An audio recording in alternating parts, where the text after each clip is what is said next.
A proposta desse vídeo é fazer uma resenha sobre o filme O Conde de Monte Cristo. Mas para que eu possa fazer esta resenha desse filme, trata-se de um romance da literatura francesa, escrito em relação à época de 1855, século XIX, meados do século XIX, onde Napoleão estava exilado na ilha Elba. Então o filme ele tem uma proposta literal de falar sobre um romance. Esse romance ele está implícito nele muitas coisas que foram necessárias para que ele se tornasse interessante. Então eu pude anotar algumas coisas no decorrer do filme e do livro, e na realidade eu faço mais menção ao livro porque este livro, ele, segundo um site que eu pesquisei, ele é o segundo que teve mais publicações no mundo. Foram 250 milhões de publicações deste livro, ou seja, vendidos, né? Então este livro ele fala de algumas coisas extremamente interessantes. Por exemplo, está implícito no texto. Eu vou falar do livro e do filme ao mesmo tempo, ok? Então está implícito no texto eloquente deste livro a figura da inveja, está implícito a figura da corrupção, a figura da vaidade, a figura do amor, né? A figura da fé, da perseverança e da determinação. Também não tem como não dizer que está implícito a figura da traição e, por que não dizer, em especial, por onde perpassa todo o filme, a figura da vingança. Então, o filme ele inicia quando um marinheiro chamado Edmond Dantès, ele vai até uma ilha onde está exilado o imperador Napoleão, e ele, de forma totalmente ingênua, recebe a pedido de Napoleão uma carta onde Napoleão pede para que esta carta seja entregue ao Messier Clarion. Na realidade, de tamanha ingenuidade, de fato, este marinheiro nutria nele, em razão de que esta carta ela foi a causadora de todo o enredo que motivou tudo o que aconteceu. Edmond Dantès tinha um amigo muito próximo a ele, muito próximo mesmo, que era o Fernand Mondego. Fernand Mondego era um amigo dele, mas cobiçava a sua namorada Mercedes, que era uma mulher maravilhosa no contexto mais amplo da palavra que se pode dizer, em termos de beleza, em termos de charme, em termos de delicadeza, uma graça de mulher, efetivamente. O que acontece efetivamente com o desenrolar da história é que quando este marinheiro Edmond Dantès retorna à sua origem, ou seja, ao seu país, ele é surpreendido por uma acusação de traição, onde uma figura de um cargo importante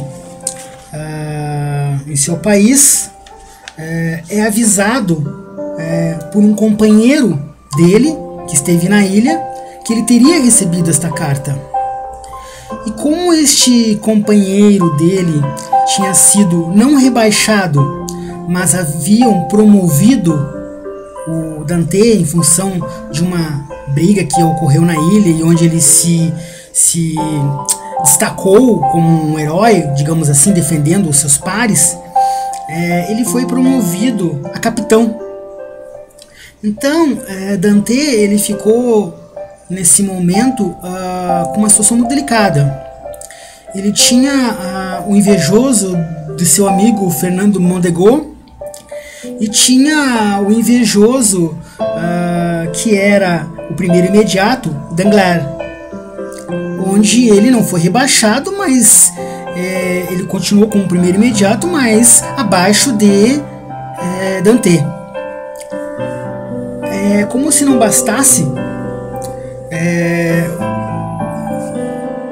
Danglars se dirigiu ao magistrado-chefe chamado Villefort, que era filho de um simpatizante por Napoleão. Na realidade, esse simpatizante pelo Napoleão era pai de Villefort e serviu como coronel no exército de Napoleão. Villefort, ele na realidade, ele tinha seu pai como um entrave e de forma velada e sorrateira articulou com Fernando Mondego para que matasse seu pai de Villefort, o que prontamente Fernando Mondego o fez de uma forma fria e calculada. Mercedes, em outro momento, quando estava com Dante, em sinal de uma prova de amor, quando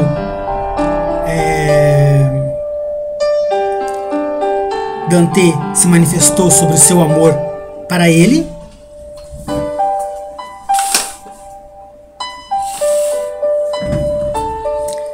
quando Dante se manifestou pelo seu amor por ela, ele comentou sobre uma aliança que ele gostaria de dar para Mercedes. Mercedes, de uma forma muito simplória, muito delicada, estava com um cordão e prontamente colocou em seu dedo e disse que jamais iria tirar este cordão de seu dedo como prova de amor. Esta é uma passagem do livro e do filme muito importante e que ao final do livro vem à tona. Enfim, esse magistrado, chefe Villefort, queria tirar Dante de alguma forma do circuito, no sentido de que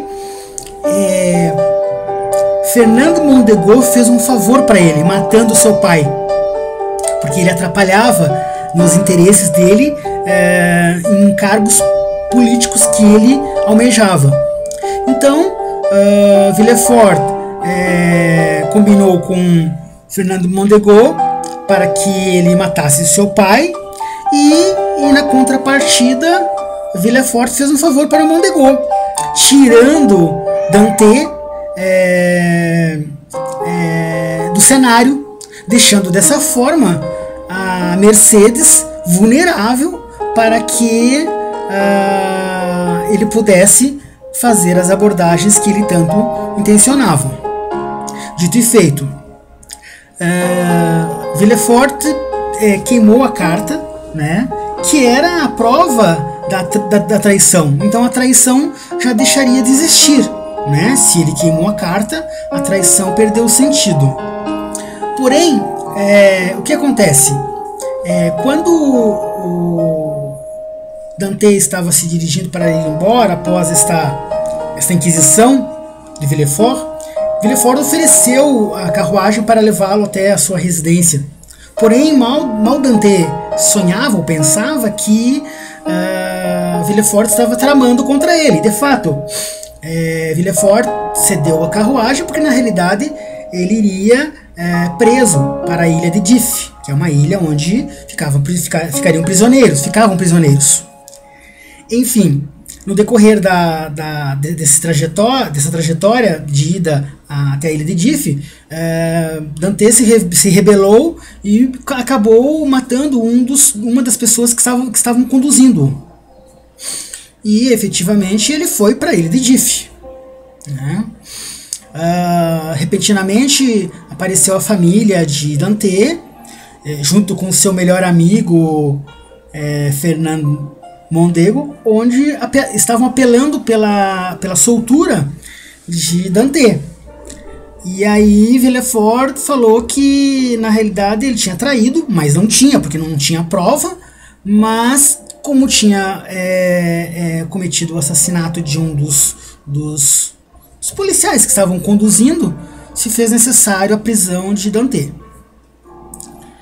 Bom, eu tinha uma introdução para fazer, vou fazer um corte para comentar sobre a questão do porquê que é o Conde de Monte Cristo, né?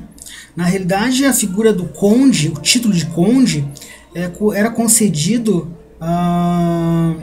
em situações onde existia monarquia. Então, quando ocorria, por exemplo,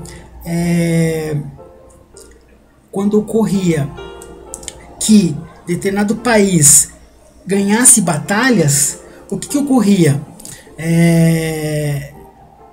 Essas pessoas que ganhavam as batalhas, elas acabavam recebendo o título da nobreza. Então nós tínhamos o imperador, tínhamos o rei, tínhamos o duque, tínhamos o conde, por exemplo, tínhamos o marquês, ok? Então geralmente as pessoas que tinham títulos de duque, ou de conde, ou de marquês, eram títulos da nobreza. Nobreza por quê? Concedidos em função de ter almejado êxito nas batalhas onde tivessem sido enviados, né? Então a figura do conde, o título de conde, é um título de nobreza, para poder explicar depois por que Conde de Monte Cristo, porque que tem esse nome efetivamente. E na realidade a figura da nobreza ela faz pensar que é alguém que tem efetivamente posses, mais que posses, né? Propriedades, ok? Voltando agora à continuação da parte que eu parei em relação quando Dante foi para a ilha de Dif. Na ilha de Dif, Dante começou a passar os piores momentos de sua vida. E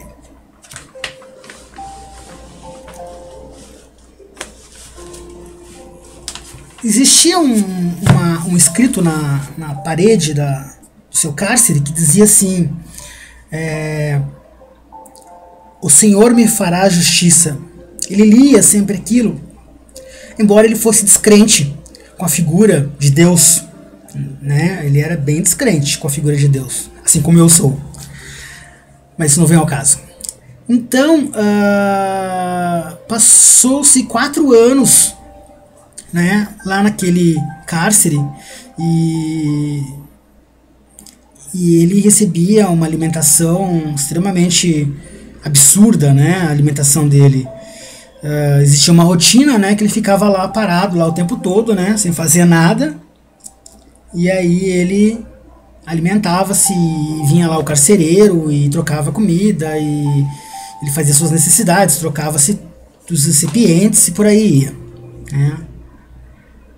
Repentinamente insurge-se uma figura muito interessante, que é o abade, que é uma pessoa que está lá somente há 8 anos, né? Somente há 8 anos, né? E há 5 anos cavando, né, um túnel que desce saída ao mar, ou à terra, alguma coisa nesse sentido. De repente ele aparece debaixo da terra E aí ele se apresenta, ele fala, olha, eu estou aqui há 5 anos. E aí começou a explicar o motivo pelo qual ele estava na ilha de Dif. Segundo o comentário, ele parece que tinha se desentendido com Napoleão, ele foi membro do exército de Napoleão, e por conta de não ter contado algo que ele sabia sobre um determinado tesouro, Napoleão resolveu prendê-lo nesta ilha. Um tesouro que ele negava que existia para Napoleão.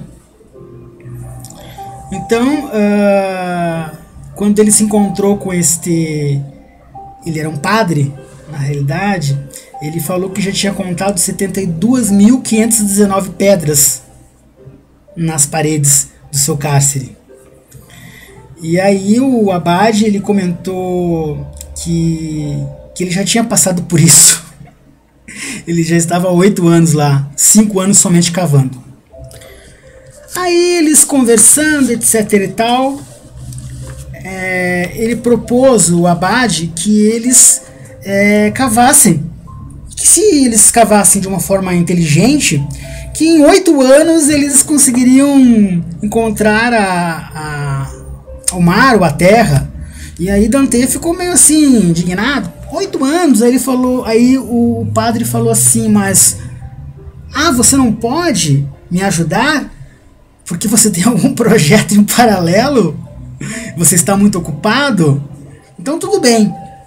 Ele falou, mas 8 anos? Sim, 8 anos. O que nós podemos fazer?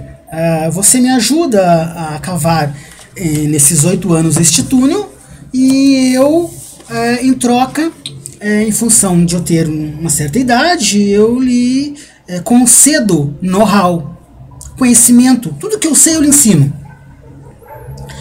Me recordo que fazendo um parênteses, quando aquele infeliz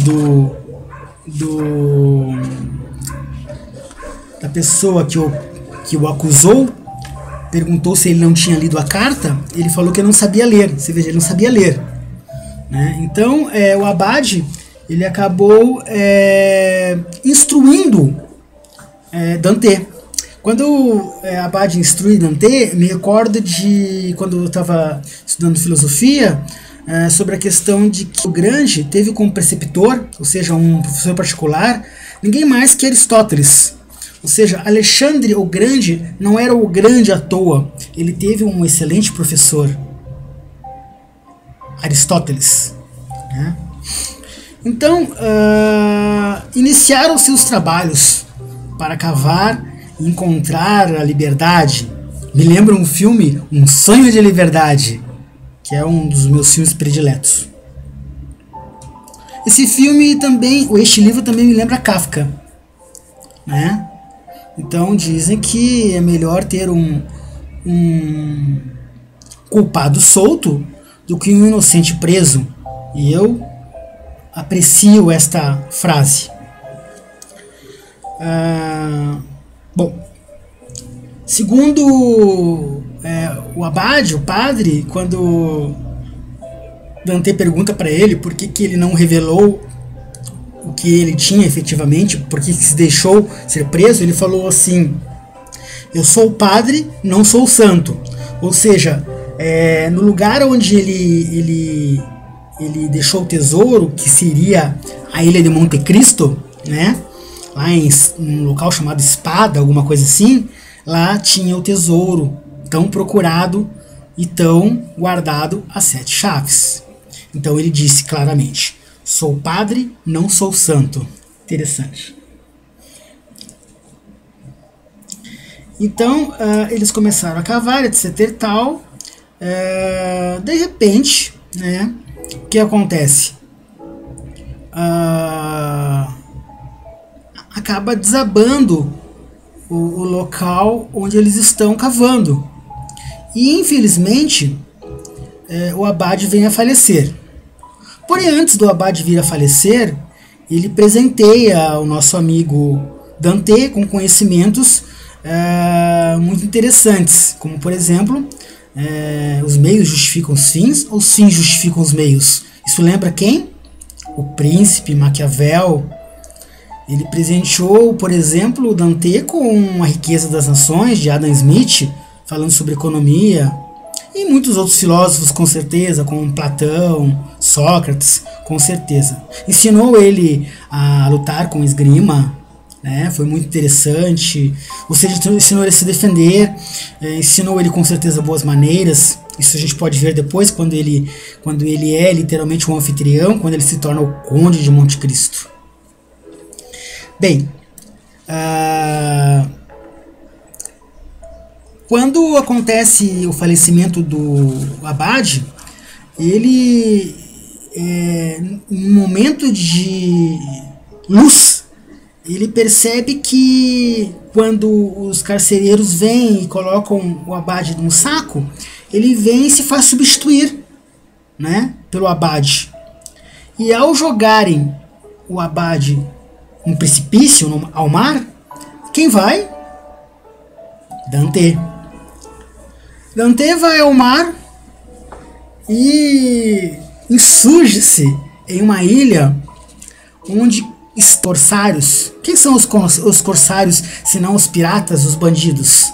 Pois bem, ele, feliz da vida, como um sonho de liberdade, que diz alguma coisa assim como estou liberto, estou feliz, e aquele monte de pessoas ali assistindo e não entendendo nada. E aí os corsários estão ali, que são esses bandidos, né, esses piratas, esses ladrões, literalmente intitulados como tal. Parece aqueles kamikaze que se dizem: sou efetivamente um kamikaze, eu mesmo me explodo, eu mesmo mato, ou seja, trazem para si a autoria do que fazem. E os corsários eram mais ou menos assim: tem orgulho de ser corsário. Pois bem, estava os corsários prendendo naquela ilha um dos seus componentes por ter esse desentendido. E aí um dos corsários fala para Dante: Dante, tem uma proposta para te fazer.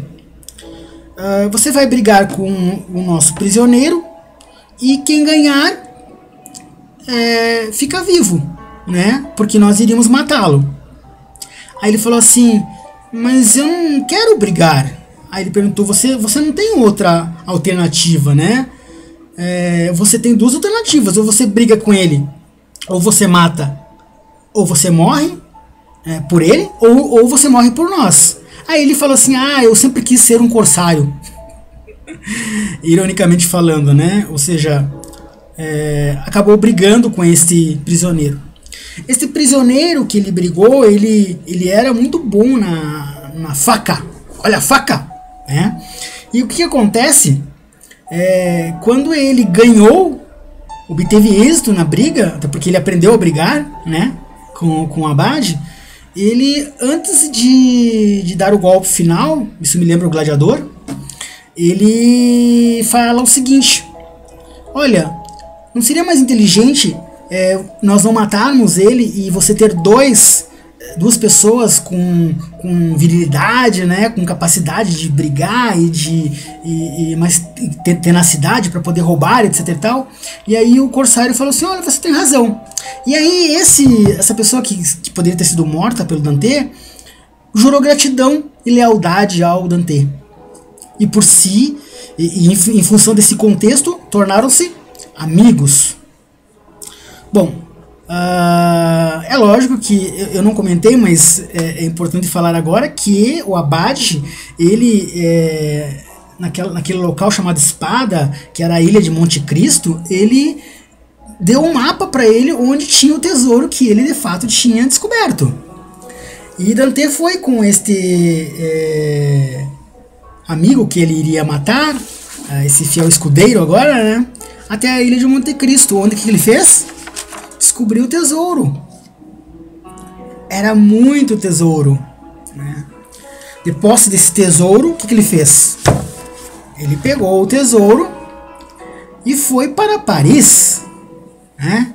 Para Paris, o lugar que eu amo tanto. Chegando em Paris, né? Paris, Marsella. Chegando em Marsella, Marsella, corrigindo. Chegando em Marsella, ele com seu escudeiro, né? Ele esteve lá em uma residência, uma simples residência, que era nada mais nada menos que um castelo, e o seu escudeiro, falava em seu nome, propôs a aquisição do castelo, ou do imóvel, que era um castelo. E o proprietário riu, né?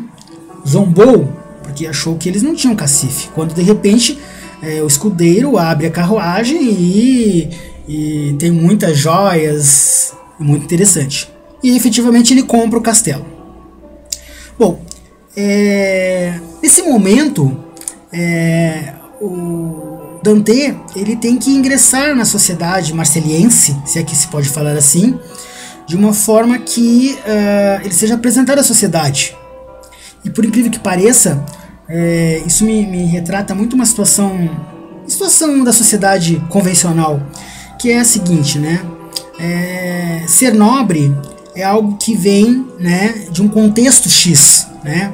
Então, por exemplo, eu posso ganhar na loteria, na Mega Sena hoje, eu sou um plebeu, eu não consigo ter acesso à sociedade, à high society, de uma forma tranquila, mesmo eu tendo dinheiro.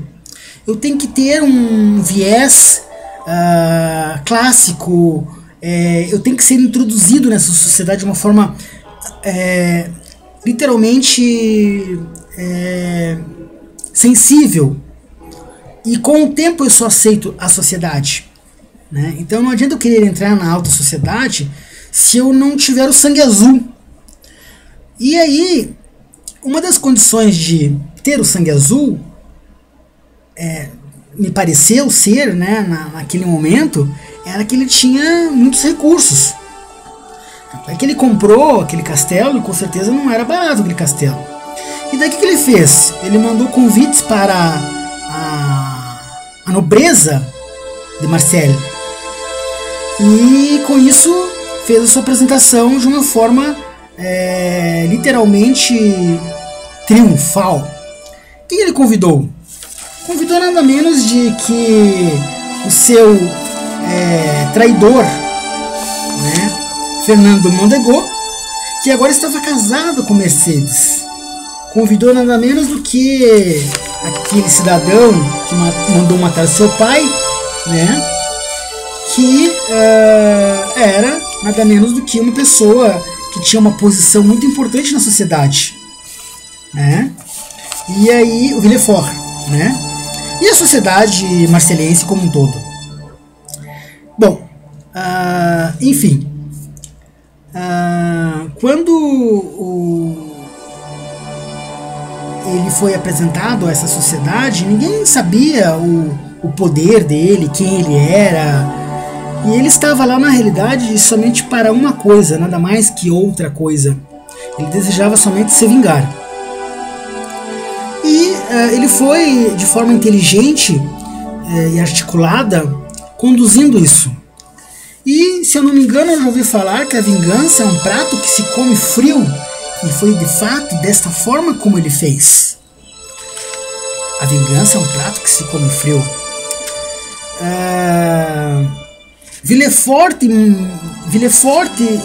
Fernando Mondego e aquele seu amigo lá que tinha o primeiro posto lá como marinheiro, né, que na realidade não foi promovido, tinham negócios escusos, né, e Dante, ele sorrateiramente, sabendo dessa situação, dessa ligação, literalmente, a palavra certa para isso, uma relação promíscua, né, de negócios, seja por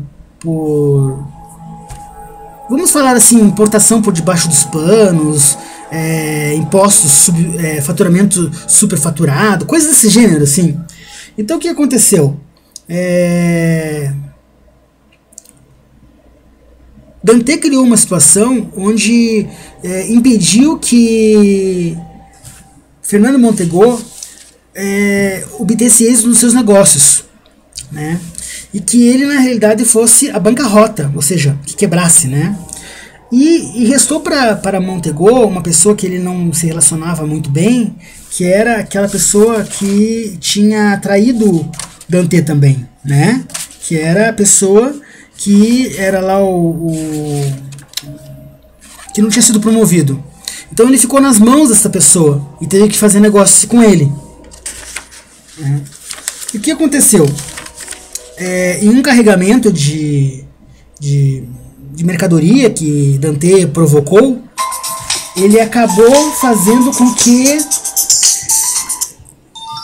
este carregamento chegasse nas mãos de Deglaé e de Fernando Montego, onde eles tinham arquitetado alguns negócios escusos.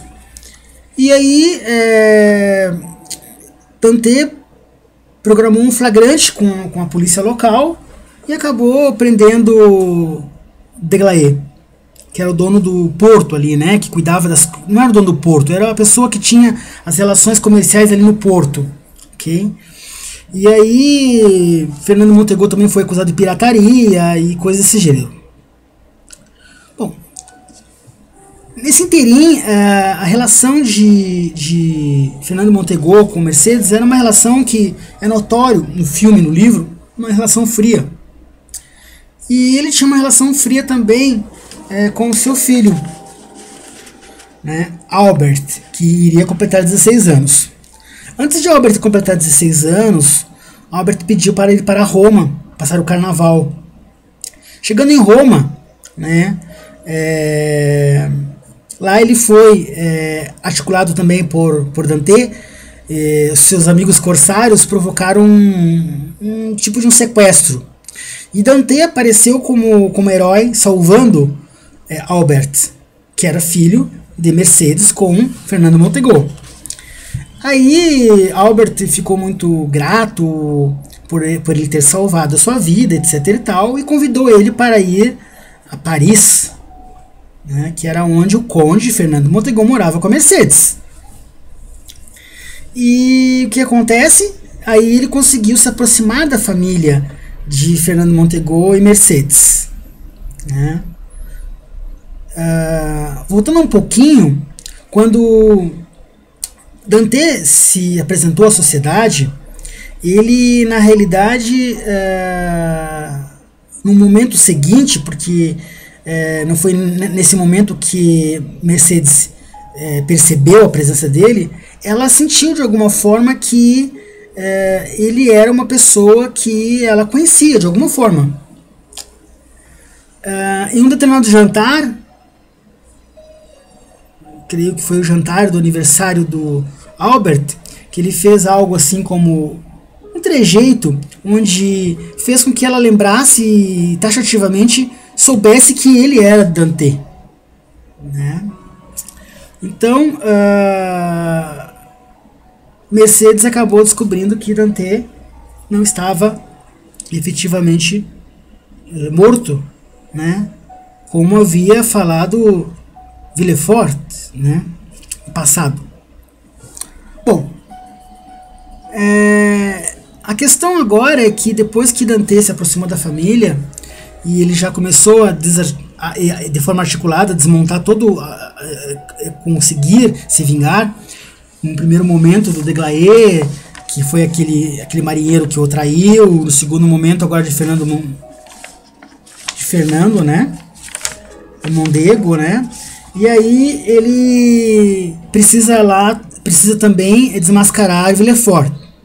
Então ele vai até Villefort parece que está em uma sauna, e ele começa a relembrar Villefort sobre a situação, questionando por que ele, na realidade, fez o que fez com ele naquela época, né, de mandar prendê-lo. Daí acabou ligando, né, casando as peças, e acabou entendendo que, na realidade, Fernando Mondego, junto com ele, articularam tudo aquilo para que ele pudesse ficar com a Mercedes. Bom, decorrer dessa conversa, ele acabou sendo também foi feito um flagrante, e ele acabou sendo preso em Villefort. Ele foi para onde? Ele foi para a ilha de Dif, cumprir sua pena lá. E agora, para desenrolar, né, o final, Mercedes conta para Fernando Mondego que Alberto não é seu filho e justifica porque que logo na sequência que Dante morreu, entre aspas, ela casou com ele imediatamente. Então, Dante é filho, né? Alberto é filho de Dante com Mercedes, o que é lindo, né? E daí Mondego fica transtornado, obviamente, mas também não nutria nenhum tipo de amor por Alberto, muito menos pela Mercedes. Parece que era algo somente de desejo ou de inveja. Ao final do filme, Mondego briga com esgrima com Dante e Dante acaba ganhando, né, a briga, né? E o filme termina com Dante ficando com Mercedes e com Albert, e esse romance termina com a vingança realizada e cumprida, no sentido de que tudo que Dante programou, ele fez. Obteve o título de Conde de Monte Cristo, né? Monte Cristo porque é a ilha, Conde em função do contexto que eu já comentei, ficou com a Mercedes e o filme termina dessa forma. Eu espero que eu tenha efetivamente conduzido essa explicação ou essa forma de falar sobre o filme de uma forma que todos possam ter compreendido, e eu indico efetivamente que possam ler o livro, porque um livro que é lido por 250 milhões de pessoas é um livro que merece respeito, no mínimo, né? E é um livro que faz parte da história. Eu agradeço a atenção e até um próximo encontro. Obrigado.